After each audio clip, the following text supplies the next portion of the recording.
Hello and welcome to the Rich Alvarez Show. I'm Rich Alvarez, and today we're going to be talking about Nintendo stuff at E3. I'm joined by Chris, and we're going to be talking about the games that are confirmed to be at Nintendo's E3 showcase, and some rumored games that may be during Nintendo's Treehouse Lives during the event or during a press conference. And then, of course, we will be talking about the fabled, the rumored, the legend of Nintendo Switch Pro, or, as it might be called, horribly, new Nintendo Switch. This is the trailer for Breath of the Wild 2 that we got in 2019 and then had no news about it afterwards. It is strongly believed that they will be talking a lot about this at E3. I think they have to. Because there's just too much demand for it. Yeah, I mean, geez, it's been a good 2 years. Like, I really hope we get another trailer or a release date or something, because, man, this is, like, the most hyped game. I will let you know that, like, it was like 2 or 3 years ago that that Bethesda finally put out their Elder Scrolls 6 tease, and there's been no news of that either.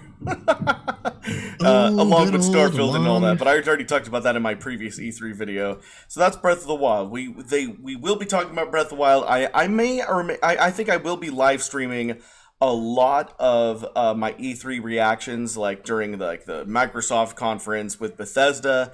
And all the Nintendo stuff I'll be streaming throughout E3. Obviously it's a digital event, so I'll just be live streaming from home and talking about all the reveals. They're also going to have to talk about this game. Now, keep in mind, this trailer for Bayonetta 3 came out in 2017.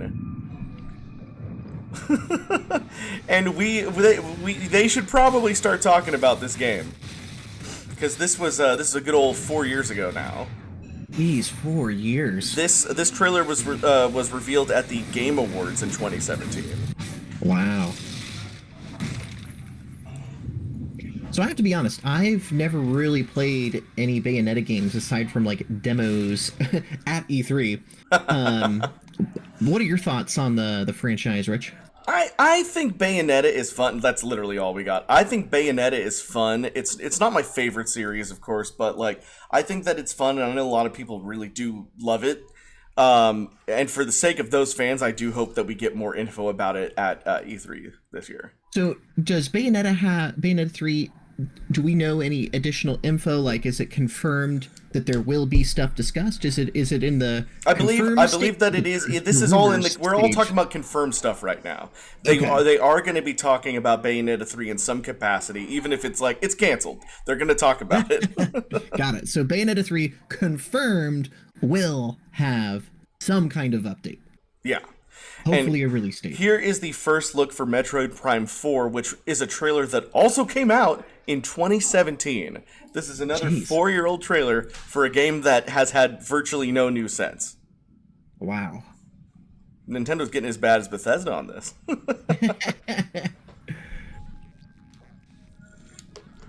And pretty much just like a Bethesda trailer, it is just a really cool logo animation. And I tease them all the time for that, because both the Starfield and the Elder Scrolls 6 trailers were just a cool background with a nice font. The funny thing is, before the Metroid Prime logo came in, you could almost think that was like Fantastic Four or something. Like Fantastic Four. Yeah, so Metroid Prime 4, we will be finally getting some news. Out of the previous... I mean, I don't know. I enjoy Metroid Prime. I would like the Metroid series to go a little bit more classic, but, I'm old like that. But I would be excited for Metroid Prime 4 if we actually get some gameplay that looks good, obviously.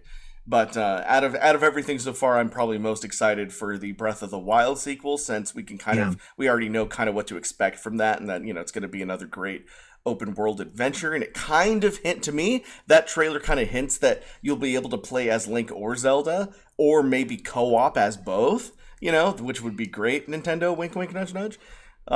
So anyways, and then we go to our final trailer. The game I'm looking forward to the least is Splatoon 3. I really like Splatoon. I've played a ton of Splatoon 2, but specifically the Salmon Run mode. So it does have some fun gameplay if you know what game modes to play. I like this little fish lizard thing.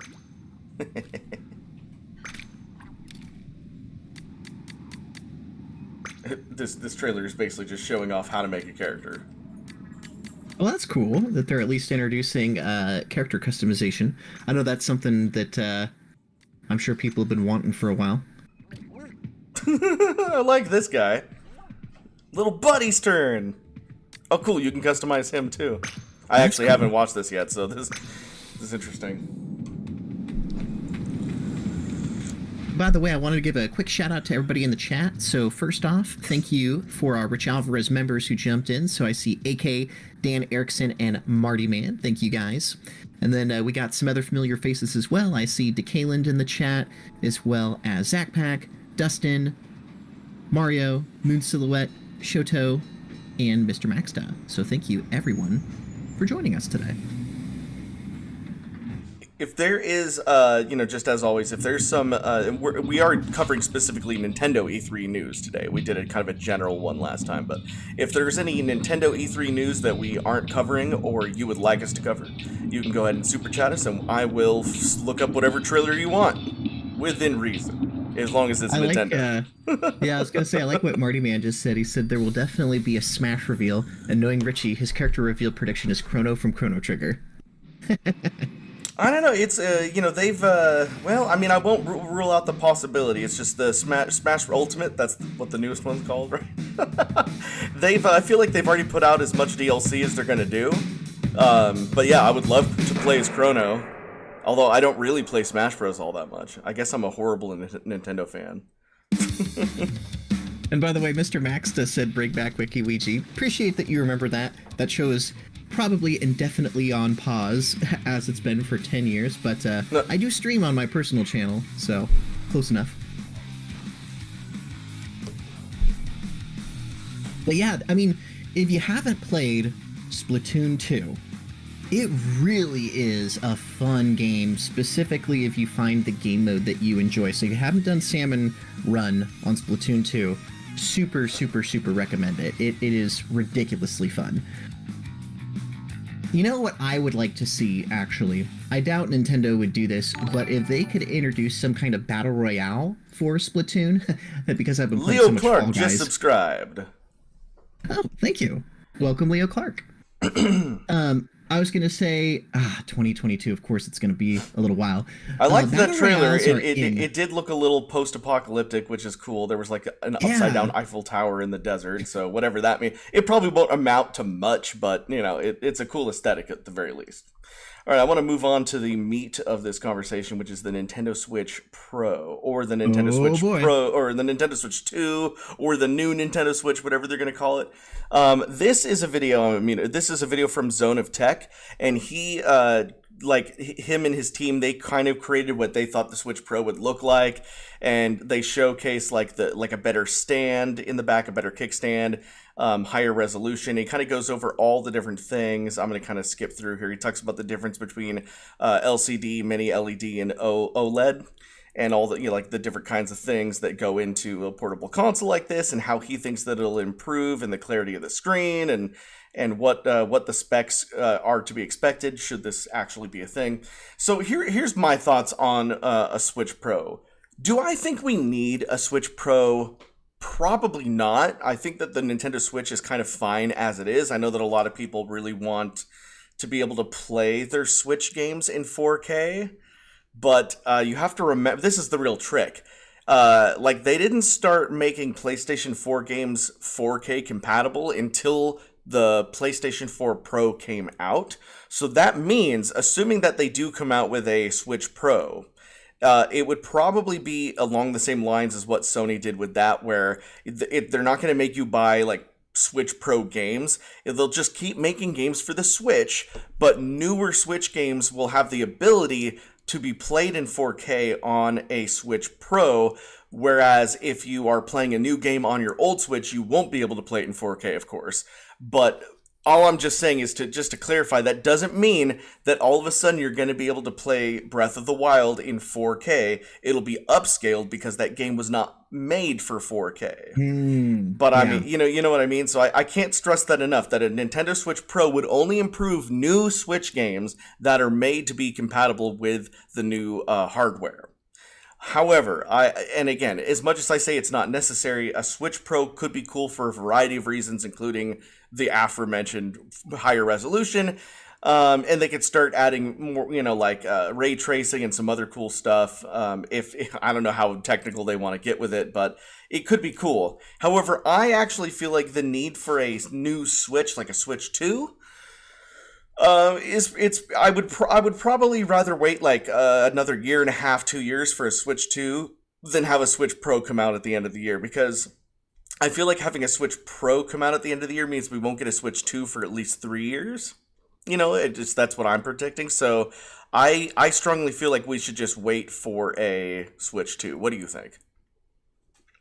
Yeah, I kind of see the benefit of the soft transition with Switch Pro because it lets people still be able to play the current Switch games, but if they want that 4K, they can get like an update. Because I mean, the Switch has only been out for 3 years, but technology is increasing so quickly. Or wait, is it 3 years or 4 years? 4 years. 4 years. Holy crap, it's been out for 4 years. Yeah, because typically, what's the new release cycle? It's like 5 to 6 years before we get like a new console, like in general. Yeah, but the thing is that they didn't rush the Nintendo Switch, but the Switch kind of came out in the middle of a generation because nobody bought a Wii U, and so they just put out the Switch in the middle of a generation so they can start selling consoles again. I'll be contrarian here. I would not mind a Nintendo Switch Pro because it'll expand the life cycle of the current generation of the Switch, which means we'll get more games, it'll be around longer, we'll have more people still be able to play online on one console. But if you want that sweet 4K, you have the option to, but you're not punished if you recently bought a Switch because you'll still be able to play all the games. So I think it'll be an interesting test to see how it works out. And as long as we still eventually get a Switch 2, even if it delays it by a year or two, I think it'll be an interesting test. Yeah, either way, I do hope that the Switch 2 is, I would really like to see Nintendo kind of step back up into the competitive market, which is something that they haven't really and I'll explain exactly what I mean in a second, but it's something that I feel like that hasn't been prominent with them since, honestly, the Super Nintendo. Because when the original Nintendo came out in the middle or towards the end of what we now call as the great game drought, game bankruptcy, the game the video game crash of the 80s, if you will, like Atari and the Atari 2600 had the horrible E.T. game, and you can watch documentaries all about this, but basically the NES kind of redefined home video games. Even though technically the Nintendo NES is not that different from said Atari 2600 and other consoles that were coming out at the time. Nintendo just knew how to market back then, and they made, Super Mario Bros. And, unique games for the console that made people come to the console. And then by the Super Nintendo, they really had a driving force of what would eventually become like the esports kind of market, like with Super Street Fighter 2, and like Capcom was fully on board with Nintendo, and I feel like that was kind of the height of Nintendo. Nintendo had, by the way, in the early 90s with the Super Nintendo, Nintendo had a 90% market share of the video game market, a 90% share, which is crazy. And so everybody, it's like Nintendo, I can't remember all the wording, but Sega for 2 glorious years, Sega briefly dominated the market because they had the Sega campaigns on TV, and everybody had to play Sonic on a Genesis, but they kind of shot themselves in the foot with the 32X and the Sega CD and the Sega Saturn, and I can go into that a whole nother day, but yeah, Sega really destroyed. People are like, well, no, Sega destroyed themselves, and that's a whole nother thing. The little side note, just quick side note, Silicon Graphics basically begged Sega to take their chip to use for the Saturn, and they said no. And you know who then bought up that chip? Nintendo, and that's what the Nintendo 64 is based around. So, like, you know, we could have been seeing a completely different 90s if that was the case. And also the PlayStation, you know, kind of changed the market with, you know, actual CD gameplay. Again, that's a whole nother video. But anyways, I would really like to see, and my point was that Nintendo, since then, they kept doing the cartridge thing because they could charge companies, you know, a premium, like they had to pay Nintendo $20-$30, like half of the, you know, per cartridge for the games, which is crazy. And, you know, the publishing rights for the system and everything, you know, like Sony was like, hey, if you make games for the PlayStation, we'll only charge you 10%, you know, so everybody flocked to the PlayStation. And then, you know, Sony started just making the better hardware, you know, and then we get, you know, GameCube and its tiny discs and, you know, anyways, my point was I would love to see Nintendo actually try to make a competitive console, you know, something that could actually like stand up to the newest Sony console or the newest, you know, Microsoft console, you know, in terms of power, something that's like, you know, Nintendo, I want Nintendo consoles to go back to not just being a console for Nintendo developed games, you know, you buy a Nintendo Switch so that you can play Mario Kart and Smash Bros. And Zelda. You know, and you know, there's a few other cool games on the Switch, but for the most part, let's be honest, if it wasn't for like Mario and Zelda, we probably wouldn't be buying Nintendo consoles. That's the sad truth. You know, so, and you know, there's Pokemon and other things, but you know, I would really like to see Nintendo, you know, make a great console that would bring companies like Capcom and Square back to Nintendo. And, you know, maybe that's a pipe dream, but you know, it would be really cool to see Nintendo make an honest to God good console. And, you know, maybe, you know, the Switch 2 or whatever they're going to call their next console, maybe you'll do that. Unfortunately, I highly doubt it. I think they found their niche market and they're satisfied with their, you know, 20% of the market or whatever they have these days. You know, to me, it's a little sad, but I grew up in an era where Nintendo was king. And it's just, to me, it's a little sad that they kind of lost that dominance a little bit. But, you know, it's whatever. Anyways, we're supposed to be talking about Switch 2. I think Switch 2 is a good idea a little bit later down the road. I'm not so sold on the Switch Pro. And if they call it the new Nintendo Switch, as I was telling you before the stream, that would be an even bigger mistake. Because calling it a new Nintendo Switch when it's really just a Switch Pro, it'll make people think that it's a Switch 2 when it's not, and it's the Wii U all over again. It's just a bad name and bad marketing. So if they're going to come out with the Switch Pro, they should probably just suck it up and call it the Switch Pro. You don't need to have that little new moniker at the beginning. Anyways. You know, that is one thing I have to say I've always admired about Sony, even though I don't own any PlayStation consoles. I love that their naming system was so simple, just PlayStation 1, 2, 3, 4, and 5. Like, Microsoft had, you know, Xbox 360. And the Xbox One, the third Xbox. Yeah, like that, like Microsoft, like the Xbox One was such a confusing name. Funny thing, I actually own an Xbox One, but like, and I got it because I really wanted to play Halo. But then they put Halo on PC, so there you go. But then there's Nintendo, which has been interesting because their names have always been all over the place. You know, NES, Super Nintendo, and then it just goes on and on and on. I agree with you. I think that the Wii to the Wii U was a big mistake in naming since everybody thought it was an add-on. The Switch obviously reset the brand name so everybody knows this is a new console, and it was genius on their part because Nintendo has always dominated the handheld market with the Game Boy lineup as well as the DS lineup. Now that the Switch finally has been able to combine both markets with the handheld and a regular console, they kind of have an interesting niche, which is they've dominated the handheld market in an age of post-smartphones, which is pretty impressive. But, you know, I really like that Nintendo has re-released a lot of Wii U games with all their deluxe games or HD remakes. And I hope, that's why I kind of hope that they do a Nintendo Switch Pro, which just extends the life cycle of the Switch era, because I love how big the gaming console is. And the problem is that if they do unless the Switch 2 is backward compatible, that's the one thing that I liked actually about the Nintendo Wii, is that the Nintendo Wii, you could play GameCube games. And I think the Nintendo Wii U, you could play Wii games. But the Nintendo Switch, you can't. So I'll say this: if they do release a Nintendo Switch 2, I really hope it's backward compatible, so you don't feel like you've lost all of your games. Especially since now that there's so much digital download stuff. I mean, over half the games I own now are digital because I like to be able to get them on day one.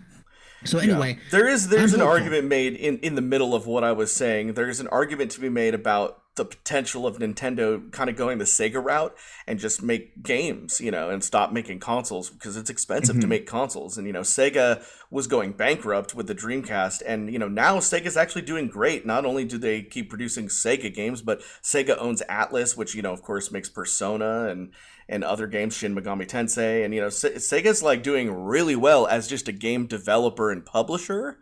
And, so you could say the same, like, that's what I'm saying. If Nintendo is only going to make consoles for Nintendo games, like, they might as well just make Nintendo games for other consoles and then not have to worry about the overhead of trying to sell consoles. But that could be its own video, and it probably will be talking about that. But anyways, let's move on. So we got a couple more things I want to get talking about today. So that was our huge. That was my huge Nintendo Switch Pro rant. So sorry about that. I think it's obviously there's a lot of speculation, so it is what it is. We could get into this in a little bit more detail later, but I did want to say I saw that Delfino Luigi mentioned a potential announcement for Zelda 3D All-Stars. I definitely want to talk about that, but I'm just putting a bookmark there if you want to get into it now, or we could get into it later, depending on the order of games you want to mention. I don't think that they will do that. I mean, they could, but I mean, we're getting Skyward Sword HD next month, which I'm really excited for because I love Skyward Sword. It's kind of like the underrated Zelda game that is actually one of the best. And so we're going to be getting that without Wii controls, which is very good. And so I'm excited for that. But yeah, we've already got, a bunch of HD remasters of Zelda games. I don't really see them doing that. I know they did that with Mario, but that's because like we all just wanted to play Mario 64 and they just kind of stuck. They just kind of stuck Sunshine and Galaxy on top of what we already would have paid for. I would, but I guess I'll mention it real quick. I loved Mario 3D All-Stars. I hope they do the same thing with Zelda. And specifically, it's like you said with Mario 64, Nintendo has released a lot of their old games, but a lot of their Nintendo 64 games have not been re-released. I would freaking love more versions of 64 games re-released on some kind of a virtual console on the Switch, because I want to be able to play Mario Kart 64. And if I know we're going to talk about Mario Kart later, but if Nintendo could just release a Mario Kart 64 Deluxe version where I could play online with my friends and have more than 4 players, that would seriously be a childhood dream come true. Well, thank you for that segue, Chris. We're talking about Mario Kart now. So this is say about Mario Kart. This was last year's reveal for Mario Kart Live, which you can buy now, which is Mario Kart that you play in your home with the little action figures. But do not be confused, young viewers. Mario Kart Live is not Mario Kart 9. As it stands, the last true Mario Kart game we have is Mario Kart 8. I'm gonna mute this because the guy's talking. And just I was talking about in my last E3 video, Mario Kart 8 was a Wii U game, but just like so many Wii U games, including the newest Smash Bros. As well, they just ported it over to the Switch because nobody bought a Wii U. So, and then they call it Mario Kart 8 Deluxe, because it includes all the DLC. But basically, when you're playing Mario Kart 8 Deluxe, you're playing an enhanced version of the Wii U Mario Kart game. Mario Kart Live is the only Mario Kart game that's made specifically for Switch, but it doesn't play like a traditional Mario Kart game. So it begs to question, when are we going to get an actual Mario Kart game on the Nintendo, on the Switch, or has Nintendo just kind of given up on Mario Kart and now they're settling for this cash grab of you got to buy physical cars because we're still living in the age where what was that game from like 10 years ago where Skylanders? Remember Skylanders? Or Disney Infinity, where you have to collect. it was, oh god, yeah. All those games got canceled because the gimmick ran out, But basically, they're trying to do that again with this, and I don't like it. I play video games when I don't feel like playing a board game or playing something. I don't want to do anything physical in the real world. I don't want to do This is anything one of physical those. to record. This is one of those gimmicks where I wouldn't want to set this stuff up at my house, but if I had a friend who spent a ton of money on it, it would be really fun to go play it at their place. Dude, who's got this kind of space in their living room? I know, right? Or if there was some kind of a LAN center arcade, kind of like, like Dave and Buster's or Chuck E. Cheese or whatever, like that had all this pre-set up. I'd pay like $5 to, like get food and drinks and play this game. But I play agree it for with 10 you. minutes. I wish Nintendo. So I was really happy that they put Mario Kart 8 Deluxe on, or Mario Kart 8 turned it into Deluxe on the Switch, because it is one of the best Switch games. It's so fun, especially the online battle mode.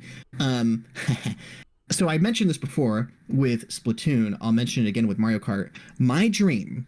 And this is something that's not original to me. A lot of people have thought about this, but if we could get a battle royale style Mario Kart, if Mario Kart 9 could come out on the Switch and have a battle royale mode a la Fall Guys, where basically imagine a 60-player balloon battle where basically it eliminates a bunch of players, and then it goes to like Bob-on Battle, and then it goes to Shine Thief, and then it goes to, or Shine Runners, or all the different game modes that they have in Mario Kart. Imagine it as it slowly whittled down, and then maybe the very last thing was a race. You know what I mean? Or imagine a race with 100 players, courses designed for 100 people. I mean, yeah, that would be cool, but Nintendo would have to kind of switch up their internet thing a little bit, because the friend code thing, it would be a nightmare to try to get 100 people in there. They gotta change that. If Nintendo did a Mario Kart game that was designed for Battle Royale style racing, it would basically be the greatest game that they've ever made in the Mario Kart franchise. It would have, like, that's what I've noticed about games. Like, a great example would be Pokemon Snap 2. I'm so happy they made, or new Pokemon Snap. I'm happy they made it, but I got bored of it after a week, because once you beat it, you're like, like, yeah, the online rating stuff is kind of fun, but I'm still spending most of my time playing games that have really rich online features, because the online mode is what gives it that replayability. So, Nintendo, please make a Mario Kart Battle Royale so I can sink hours of my life into it. And like, imagine like just with you guys watching right now, like if Rich and I were able to host like Mario Kart Battle Royale tournaments on the channel, like how fun would that be? You know what I mean? So anyway, that's my greatest hope for a future Nintendo game of the Battle Royale on Mario Kart through racing and through battle mode. That would be so fun. All right, rant over. Okay. Thanks for listening to my TED Talk. Right. Well, they won't do that. And just like, that won't happen. But again, that kind of leads into again, I'll have to make a separate video about why, like, all the pros to why Nintendo could make better games for other consoles, but we will get into that another day, I'm sure. Anyways, let's talk about the last thing, and I only have footage from Three Houses. So Fire Emblem Three Houses is a Nintendo Switch game. To customize your in a story and it's the last, console Fire Emblem game. There is a heavy rumor that a new Fire Emblem game will be announced for the Switch at this year's E3 2021. But considering we just got Three Houses recently, I'm not sure how valid that is. I know that they make Fire Emblems, all the time, but we don't necessarily need another one. I mean, I enjoy Fire Emblem. It's another one of those things, like I'll play Fire Emblem when it's been too long since a Final Fantasy came out. But good. But good grief. I don't know. The Fire Emblem hasn't really changed up their stuff too much in the last decade, and it's kind of getting, in my opinion, like we had oh god, what was the one 3DS one that I really enjoyed called? Crap. What was it called, Chris? Echoes, Memories. Shoot, I know what you're talking about. It was the one with time travel. I played it too. Hold on, Fire Emblem Fates? Games. Fire Emblem Awakening. Fates? Fire Emblem Awakening. Oh, Fire Emblem Awakening. Fire Emblem Awakening was probably the last really great one, in my opinion. Yeah, but, I loved Awakening. Oh man, like that hit so good. But yeah, I'm sorry, I was laughing because I saw Killjoy's comment of Rich Chris's hopes and dreams. Yeah. But yeah, I don't know. I'm sure this one will be good. Just like all the Fire Emblems are good, but anyways.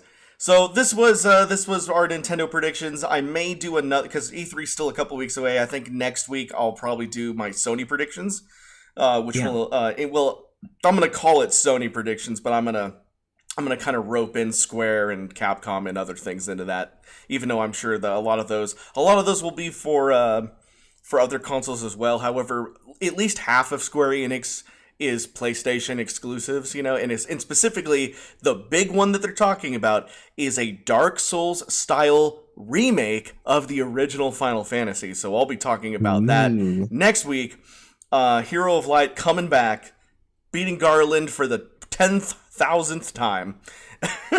And yeah, it should be good. We'll talk about that next week. All right.